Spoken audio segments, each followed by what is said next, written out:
আসসালামু আলাইকুম। এই যে দেখেন আমার চীনা হাঁস কুচে বসে আছে ডিম নিয়ে।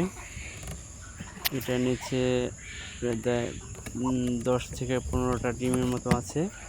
তো ডিম থেকে বাচ্চা ফোটার পর এই যে পাশে এই খাঁচার মধ্যে আমি রাখি। খাঁচার মধ্যে প্রায় 1 মাস কিংবা 35 দিন, যতদিন বড় না হয়। এই যে খাবার এখানে রাখি, পানি। তো যতদিন পর্যন্ত একটু বড় না হচ্ছে, যেমন 30-35 দিন, 30-35 দিন এখানে রাখি খাঁচার মধ্যে।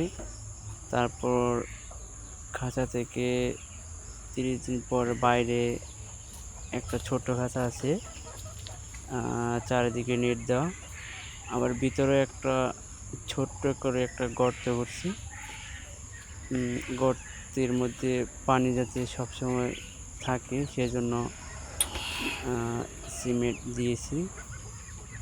এই যে এখানে যে হাঁসগুলো, এগুলো হচ্ছে এখান থেকে যতদিন পর্যন্ত বড় না হয় ততদিন আমি এখানে এটার ভিতরেই রাখি। বড় হওয়ার পরে যখন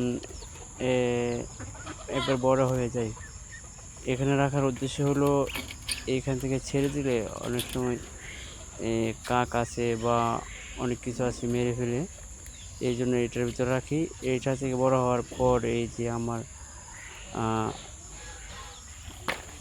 গাছের একটা বাগান আছে, এখানে লটকনের বাগান। তো এখানে আমি রেখে দিই সব বড় হওয়ার আগ পর্যন্ত। এই যে দেখতে পাচ্ছেন, ওই যে আমার হাঁসগুলো এখানে সারাদিন ঘুরে বেড়ায়। আর